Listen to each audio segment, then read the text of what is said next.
जय श्री राम जी।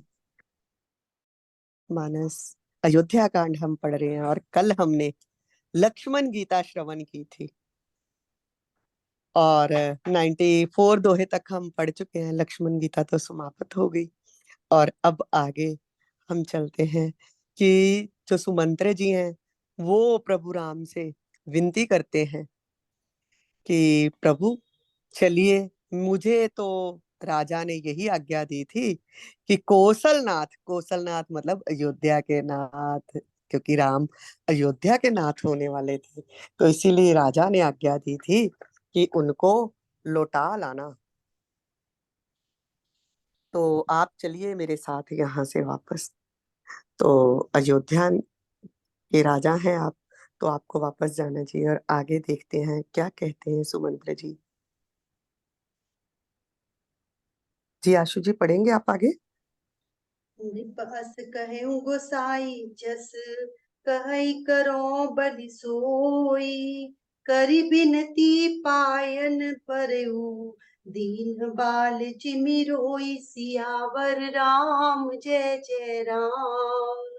तात कृपा करि कीजिए सोई जाते अवध अनाथ न होई मंत्री ही राम उठाई प्रभु था तात धर्म मतु तुम सब बोध सोधा सिबिद दीच हरिचंद नरेसा सहे धर्म हित कोटि कलेसा रति देव बलि भूप सुजाना धर्म धरऊ सही संकट नाना धर्म न दूसर सत्य समाना आगम निगम पुराण बखाना मैं सोई धर्म सुलभ करि पावा तजेति हूँ पुर अपजस छावा संभावित कहूँ अपजस लाहू मरण कोटि सम दारुण दाहू तुम सन तात बहुत का कहूँ दिए उतरू फिर पातक लहूँ पितुपद गही कही कोटि नती विनय करब कर जोरी चिंता कवनि हूँ बात कह तात करई जनि मोरी सियावर राम जय जय राम। तुम पुनि पितु सम अति हित मोरे बिनती करऊं तात कर जोरे सब विधि सोई कर्तव्य तुम्हारे दुख न पाव पितु सोच हमारे सुनि रघुनाथ सचिव संवादु भयउ परिजन बिकल निषादु पुनि कछु लखन कही कटुबानी प्रभु बर जे बड़ अनुचित जानी सकुचि राम निज शपथ दिवाई लखन संदेशु कहई जनि जाई कह सुमंत्र पुनि भूप संदेशु सही न सकही सिय विपिन कलेसु जेहि विधि अवध आव फिर सिया सोई रघुबर ही तुम ही करनिया नतरु निपट अवलंब बिहीना मैं न जियब जिमि जल बिनु मीना मई के ससुरे सकल सुख जब ही जहाँ मनुमान तह तब रही सुखे न सिय जब लगी विपत्ति बिहान सियावर राम जय जय राम मेरे प्रभु राम जय जय राम। हाँ जी। जय श्री राम जी। सुमंत्र जी जब ये कहते हैं ना, और कहते हैं और रो भी पड़ते हैं, श्री रामचंद्र जी के चरणों में गिर पड़ते हैं, बालकों की तरह रुदन शुरू हो जाता है उनका। और श्री रामचंद्र जी बड़े प्रेम से उनको उठाते हैं। और सखा है सुमंत्र जी राम के, पिता के, दशरथ जी के। और राम तो वैसे ही सबको जो है इतना आदर के साथ मिलते हैं, तो उनका तो आदर ऐसा करते हैं और उनको कहते हैं तात, आप कृपा कीजिए, ऐसा कार्य कीजिए जिससे अयोध्या अनाथ ना हो। क्योंकि राम को पता है मैं और लक्ष्मण यहाँ पे आ गए हैं और भरत शत्रुघ्न ननिहाल में है अभी, और पिताश्री मेरे दुख को तो सहन कर नहीं पाएंगे। तो मंत्री को उठाकर धैर्य बंधाते हुए समझाते हैं कि आप तो सभी धर्मों के सिद्धांतों को जानते हैं। शिबी की कथा सुन रखी है हम लोगों ने भी, दधीची की सत कथा सुन रखी है। राजा शिबी वही थे ना जिनके पास कबूतर को लेते लेते पीछे कोई आया था बाज, और उन्होंने कह दिया था कि इसको मत खाओ, और वो बोलता है कि ये तो मेरा भोजन है। तो राजा ने अपना पूरा शरीर ही उसको समर्पित कर दिया था कि मुझे खाकर अपनी भूख मिटा लो, पर ये इसको, इस कबूतर को मत खाओ। और ऋषि दधीची की कथा हम जानते हैं, जिन्होंने इंद्र को अपनी हड्डियों का ही दान दे दिया था। प्रभु से वरदान मिला था उनको कि तुम्हारी हड्डियां जो हैं वज्र के समान हो जाएंगी, इनको कोई समापन तो टूटेंगी नहीं कभी भी। तो इंद्र को जब जरूरत पड़ी तो उसने आकर उनसे दान मांगा है कि मुझे आपकी हड्डियों से, वज्र जैसी हड्डियों से ही उस राक्षस का मैं संहार कर सकता हूँ। तो राजा दधीची ऋषि दधीची जी बैठ गए हैं, और गाय से उनका शीर चटवाकर और उनकी जो हड्डियों का वज्र इंद्र ने ले बनाया था। और राजा हरिश्चंद्र की कथा तो हम सब लोग जानते ही हैं, कैसे सत्य के लिए उन्होंने राजपाट त्याग दिया, विश्वामित्र जी को दे दिया दान में, और अपनी पत्नी को बेच दिया, पुत्र को बेच दिया। और उनकी कैसे कैसे कथाएं हैं, ये सब कथाएं, कैसे कष्ट सहे थे इन लोगों ने, शिबी दधीची राजा हरिश्चंद्र ने, ये सब कथाएं सुनाई हैं प्रभु राम ने, सुमंत्र जी को याद दिलाई है। क्योंकि ऐसे तो उनको कुछ भी नहीं कह सकते कि मैं नहीं जाऊंगा या कुछ भी। फिर उसके बाद राजा रंती देव की कथा भी सुनाई है। राजा रंती देव वो थे जिनके बारे में कम पता होगा सबको। राजा रंती देव ऐसे राजा थे कि वो राज्य का तो कोई भी जो कर की पैसा था उसको इस्तेमाल ही नहीं करते थे। और जब एक ऐसी उनकी हालत एक बार तो हो गई, कितने दिन उनको भोजन भी नहीं मिला, और अपनी पत्नी और पुत्र के साथ थे। कोई आकर काफी दिनों बाद, 1 महीने या कुछ इतने 40-50 दिन, 30-40 दिन की बात है, उसके बाद आकर कोई उनको भोजन देकर गया। वो खाने ही बैठे तो आ गया कोई मांगने वाला, तो उसको सारा भोजन दे दिया। जल सोचा जल पीकर प्यास बुझाऊंगा, तो फिर से कोई आ गया, उसको वो जल भी दे दिया। खुद मरनासन पूरी उनकी ऐसी हालत थी, और फिर भी उन वो अपने धर्म से नहीं डिगे, और प्रभु को फिर भी प्रार्थना कर रहे हैं, प्रभु जैसी तुम्हारी इच्छा है। और तब जो है उनकी भी परीक्षा ऐसे हुई। बलि जो थे, राजा बलि का तो हम सब जानते ही हैं, कैसे आकर प्रभु ने उनसे 3 पग भूमि मांगी थी। ये सब कथाएं प्रभु राम जो हैं अब सुमंत्र जी को सुनाते हैं, और उनको कहते हैं कि देखो ये ऐसी ऐसी राजाओं की कथाएं हैं, और उन्होंने अपने इतना कष्ट सहा जीवन में, पर अपने धर्म का परित्याग नहीं किया। तो मैं अपने धर्म का त्याग कैसे करके वापस चल दूं? वेद शास्त्र और पुराणों में भी कहा गया है कि सत्य के समान दूसरा धर्म नहीं, और उस धर्म को त्याग करने से तीनों लोकों में अपयश आ जाएगा, और प्रतिष्ठित पुरुष के लिए अपयश की प्राप्ति करोड़ों मृत्यु के समान भीषण संताप देने वाली है। तो हे तात, मैं आपसे अधिक क्या कहूँ? अगर मैं लौटता हूँ तो भी पाप का भागी होता हूँ, और आपको मैं उत्तर भी कोई ऐसा नहीं देना चाहता। तो आप जाइए, आप लौट जाइए, और अयोध्या का ध्यान कीजिए।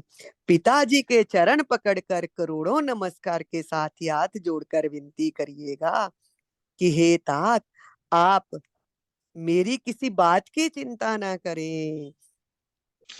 यहाँ पर कैसे प्रभु राम कैसे उनको उसके समझा रहे हैं सुमंत्र जी को।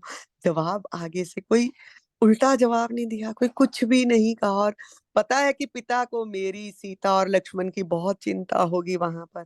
तो उनको कह रहे हैं कि पिताजी से आप विनती करिएगा कि वो हमारी चिंता ना करें। फिर उनको हाथ जोड़कर कहते हैं भी आप भी पिताजी के समान ही मेरे बड़े हितैषी हैं, तो मैं आपसे विनती करता हूँ कि आप ऐसा ही सब कार्य कीजिएगा जिससे पिताजी हम लोगों के सोच में दुख ना पावे, अर्थात कि पिता तक हमारा कोई भी ऐसा संदेश ना पहुंचे, पिता तक हमारे दुख की छाया भी ना पहुंचे। और आप जैसे, क्योंकि सुमंत्र जी प्रभु राम ने जब जटाएं बनाई हैं तो कितना दुखी हो गए और विकल बालक की तरह रोने लगे, तो यही बात समझा रहे हैं सारी कथाएं सुनाकर प्रभु राम उनको कि ये सब दुख की बातें आप पिताजी को मत सुनाना। जब श्री रघुनाथ जी सुमंत्र जी को ऐसा समझा रहे हैं तो निषाद राज जो है वो कुटुंबियों सहित व्याकुल हो उठे हैं कि प्रभु कैसी बातें, कैसा कैसा, अभी भी उनको पिता के लिए कितना प्रेम है और पिता के लिए कैसे वचन कह रहे हैं। और इधर लक्ष्मण जी हैं, वो तो फिर हैं ही ना, शेषावतार है, तो वो तो थोड़े से क्रोधित हो जाते हैं। शुरू से ही थोड़ा सा है कि प्रभु राम जितने धैर्यवान हैं उतना ही लक्ष्मण जी जो हैं वो किसी की बात अन्याय नहीं सह पाते। तो उन्होंने कुछ कड़वी बातें कही हैं, ये हमने दूसरी रामायण में कहीं सुना था कि लक्ष्मण जी ने तो बहुत कुछ, वो तो पत्नी की बात मानने वाला है, वो कहाँ पे दुखी होगा हमारे दुख से। ये वो कुछ ऐसी बातें कड़वी, बहुत ही कड़वी बातें, इसीलिए तो यहाँ पर तुलसीदास जी ने लिखी ही नहीं, सिर्फ इतना ही लिखकर इसको विश्राम दे दिया है। उन्हीं कुछ लखन कही कटुबानी, कि लक्ष्मण जी ने फिर कुछ ऐसी कड़वी बातें कही, प्रभु बर जे बड़ अनुचित जानी, और प्रभु जी ने, प्रभु राम ने उन्हें कह दिया है कि मत बोलो, ऐसी बात नहीं कहो तुम।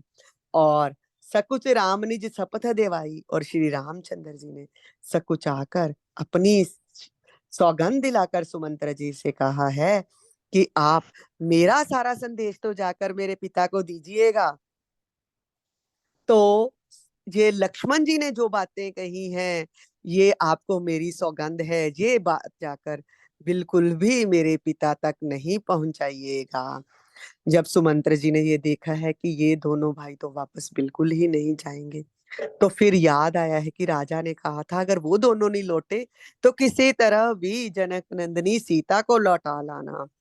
तो फिर राजा का संदेशा ये बताया है कि सीता वन के क्लेश ना सह सकेगी, तो जिस तरह सीता अयोध्या को लौट आए वही करना, ये मुझे राजा ने कहा था। तो राजा का कहना था कि अगर तुम सीता को लौटा लाओगे तो मैं उस पुत्री को देखकर ही थोड़ा सा हारा समझकर जी लूंगा, नहीं तो मैं कैसे जीऊंगा, मैं तुम बिना नहीं जी पाऊंगा राम। और जैसे बिना जल के मछली नहीं जीती, वैसे ही बिना सहारे के मैं कैसे जीऊंगा, तो इसलिए सीता को ही वापस भेज दो। और सीता के लिए संदेश ये भेजा था राजा दशरथ जी ने कि चाहे वो पिता के घर में रहे चाहे ससुराल में रहे, हमें उसके लिए भी हम उसको कहीं भी मना नहीं करेंगे। और जब तक ये विपत्ति दूर नहीं होती, अर्थात 14 साल तक वो जब तक जहां भी चाहे वहां तक वहीं रह सकती है और वहीं सुख से रहे, ये विनती की थी राजा ने। और अब सुमंत्र जी राजा की वो विनती ही राम सीता और लक्ष्मण के आगे सुना रहे हैं, सीता जी से कह रहे हैं कि पुत्री तुम तो लौट चलो, राजा ने ऐसा मुझे आदेश दिया था कि तुम्हें लौटा लाऊं। हाँ जी। बिनती भूप कीन जेहि भांति, आरती प्रीति न सो कही जाती।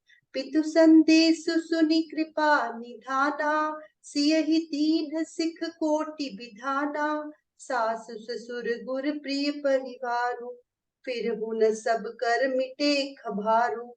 सुनि पति बचन कहति वैदेही, सुनहु प्राणपति परम सनेही। प्रभु करुणामय परम विवेकी, तनु तजि रहति छाह किमि छेकी।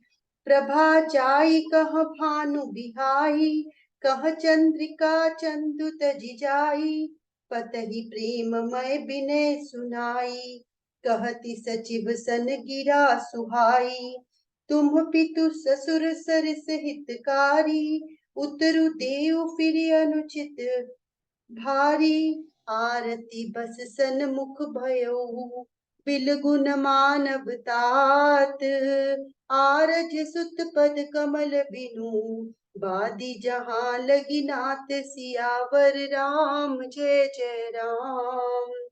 पितु वैभव विलास में डीठा, नृपमणि मुकुट मिलित पद पीठा, सुख निधान अस पितु गृह मोरे, पिय विहीन मन भाव न भोरे, ससुर चकवई कौशल राऊ, भुवन चारि दस प्रगट प्रभाऊ, आगे होई जेहि सुरपति लेहि, अरध सिंहासन आसन देहि, ससुर एता दिस अवध निवासु, प्रिय परिवार मातु सम सासु, बिनु रघुपति पद पदम परागा, मोहि केउ सपने हु सुखद न लागा, अगम पंथ बन भूमि पहारा, करिके हरि सर सरित अपारा, कौल की रात कुरंग बिहंगा, मोहि सब सुखद प्राण पति संगा, सास ससुर सन मोरी हुती,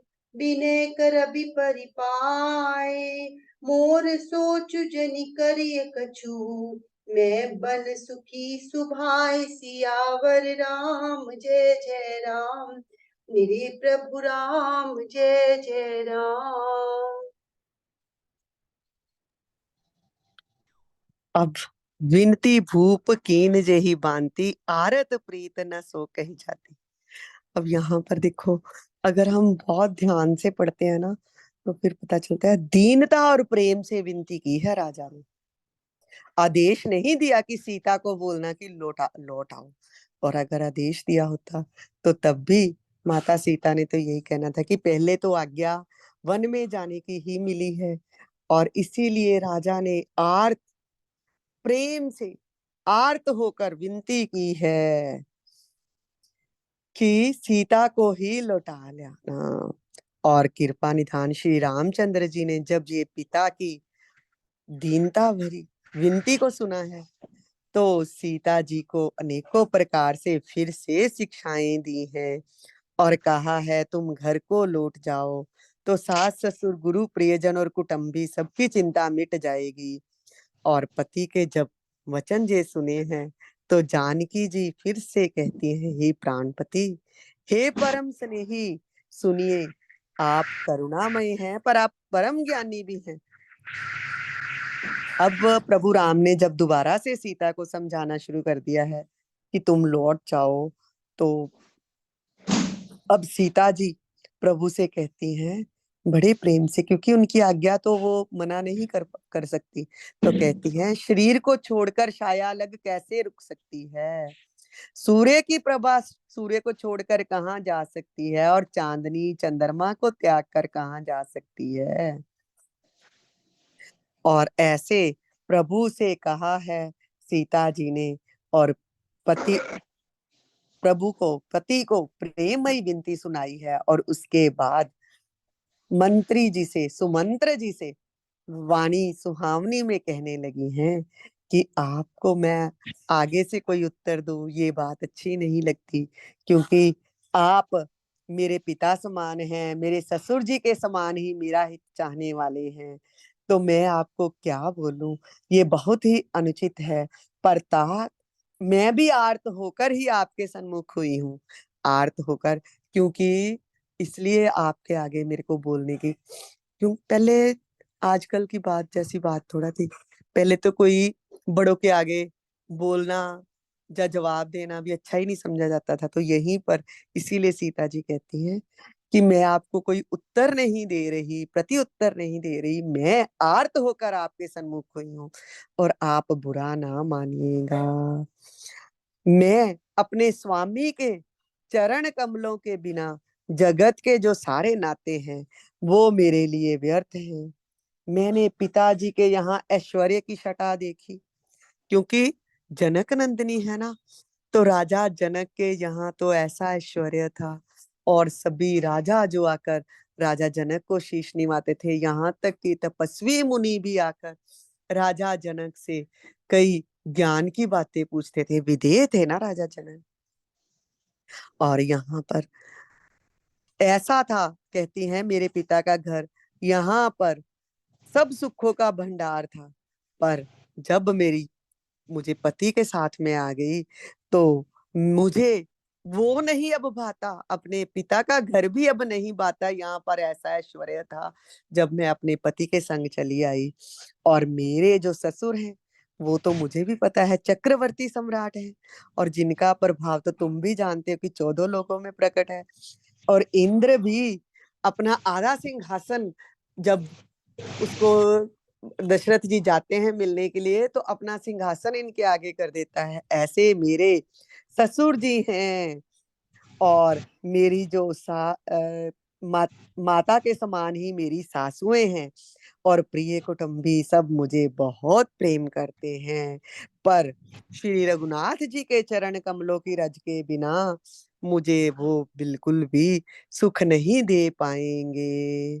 स्वप्न में भी मैं प्रभु राम के बिना सुखी नहीं रह सकती। और ऐसा कहकर ही ये अपना प्रभु के प्रति प्रेम भी दिखा दिया है, और आर्त होकर विनती की है सुमंत्र जी से कि मैं लौट नहीं सकती। सीधा सीधे ना नहीं की कि मैं नहीं जा सकती, ऐसे कितनी आर्त विनती, कैसे कैसे हमें ढंग सिखा रही है रामायण कि कैसे मना भी किया है माता सीता ने, तो किस प्रेम पूर्वक मना कर रही है कि मैं आपके साथ नहीं जा सकती।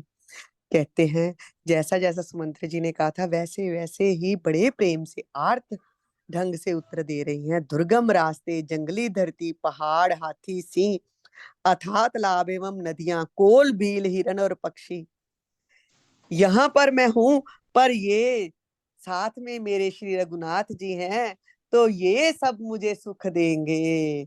सास ससुर के पांव पकड़कर मेरी ओर से विनती कीजिएगा कि वह मेरे बारे में सोचकर दुखी ना हो। मैं चाहे वन में हूँ, पर मैं अपने प्रियतम के साथ हूँ, तो इसीलिए मैं सुखी हूँ। वीरों के अग्रगण्य और धनुष बाणों से भरे तरकश धारण किए मेरे प्राणनाथ हैं, और मेरा देवर प्यारा जो है वो भी मेरे साथ है। और इसके कारण ना तो मुझे रास्ते की थकावट है, ना भ्रम है, और ना मेरे मन में कोई दुखी है। और इसीलिए आप उन सब से कहना कि भूल कर भी ये मत सोचे कि मैं यहाँ वन में किसी दुख में हूँ।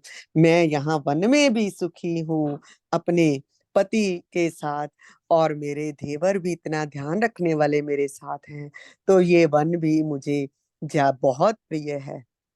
जब सुमंत्र जी ने ऐसी शीतल वाणी में सीता जी का उत्तर सुना है, तो व्याकुल हो गए हैं, क्योंकि उनको था कि मैं किसी तरह समझाकर सीता को तो वापस ले ही आऊंगा। और ऐसी उनकी सुमंत्र जी की हालत हो गई है, जैसे सांप की मणि खो जाए तो सांप की हालत होती है ना, ना नेत्रों से कुछ सूझ रहा है उनको, कानों से कुछ सुनाई नहीं दे रहा, व्याकुल हो गए हैं और कुछ कह नहीं सकते। और बस इतनी उनकी ऐसी हालत हो गई देखकर श्री रामचंद्र जी ने ना बहुत तरह से उनका समाधान किया है, बहुत तरह से उन्हें सांत्वना देने की कोशिश की गई है, पर कहाँ पर हृदय का संताप दूर कैसे हो उनका। मंत्री जी ने भी अनेक यत्न किए हैं कि किसी तरह भी प्रभु राम को मैं साथ वापस ले ही जाऊं, पर जैसे जैसे वो युक्तियां कोई ना कोई लगा रहे हैं, तो प्रभु राम उन्हें वैसे वैसे ही यथोचित उत्तर देते जा गए। और अब तो ऐसी कर्म की गति कठिन है, कुछ भी वश नहीं चलता। श्री राम लक्ष्मण और सीता जी के चरणों में सिर निवाया है सुमंत्र जी ने, और ऐसे लौट पड़े हैं वहां से अयोध्या की ओर वापस, जैसे कि वो व्यापारी अपना मूलधन गंवाकर लौट चले। सुमंत्र ने रथ को हाँका और घोड़े जो हैं फिर पीछे की ओर श्री रामचंद्र जी की ओर देख देख कर ही नहीं ना आ रहे हैं। और निषाद लोग है ना, वो देख रहे हैं कि देखो, जब सुमंत्र जी रथ को भी हाँक कर चल रहे हैं और सुमंत्र जी की दशा कैसी हो गई है, यहाँ तक कि घोड़ों की दशा कैसी है, तो ये देख देख कर निषाद लोग भी विषाद के वश सिर धुन धुन कर पीट कर पछता रहे हैं। हाँ जी। प्राणनाथ प्रिय देवर साथा, वीर धुरीन धरे धनु भाथा। नहीं मग श्रमु भ्रमु दुख मन मोरे, मोहि लगी सोचु करे जनि बोरे। सुनि सुमंत्र सिय सीतली बानी, भयो बिकल जनु फनि मनि हानि। नयन सूझ नहीं सुनई न काना, कही न सकई कछु अति कुलाना। राम प्रभु दुकीन बहु भांति, तदपि होती नहीं शीतली छाती। जतन अनेक साथ हित कीन्हे, उचित उतर रघुनंदन दीन्हे। मेटि जाय नहीं राम रजाई, कठिन करम गति कछु न बसाई। राम लखन से पद सिरुनाई, फिरे बन की जिमि मूर गवाई। रतुहा क्यों है राम तन, हेरी हेरी ही नाही। देखी निषाद विषाद बस, दुनहि शीस पछताहि सियावर राम जय जय राम। जासु वियोग बिकल पशु ऐसे, प्रजा मातु पितु जियहि कैसे। बरबस राम सुमंत्र पठाए, सुरसरि तीर आपु तब आए। मागी नाम आशु जी यहीं तक रुकते हैं, क्योंकि आगे फिर केवट का प्रसंग शुरू हो जाएगा, तो वो हम कर लेंगे, केवट जी का प्रसंग कर लेंगे। इतना तो हमने पढ़ लिया ना, इतना तक आपने कर दिया। हाँ जी, हाँ जी। चलिए फिर आज यहीं तक करते हैं। हाँ जी। देखो ना कैसे वो निषाद लोग भी विषाद के वश हो रहे हैं ये देख देख कर, जब सुमंत्र जी चल रहे हैं वापस, तो घोड़े जो हैं श्री रामचंद्र जी की ओर, और निषाद लोग ये सोच रहे हैं कि देखो, जब वापस जाने में घोड़ों की उनकी ये दशा है, तो जो जीवित प्राणी, जो मनुष्य, जो वहां पर रह रहे हैं अयोध्यावासी, उनकी कैसे प्रभु के वियोग में दशा होगी। और जिनके वियोग में पशु इस तरह से व्याकुल हैं, उनके वियोग में प्रजा माता और पिता कैसे जीते रहेंगे। और श्री रामचंद्र जी ने जबरदस्ती सुमंत्र जी को लौटाया है, और खुद आप गंगा के तीर पर आ गए हैं। और कल हम जानेंगे कि कैसे श्री राम जी ने केवट से नाव मांगी है, और क्या क्या केवट के और राम के संवाद हुए हैं। बहुत ही, कल का जो है वो तो बहुत ही प्रेम रस से पूर्ण होगा, ज्ञान रस से पूर्ण होगा प्रसंग। आज तो यहीं तक। जय श्री राम जी। जय श्री राम।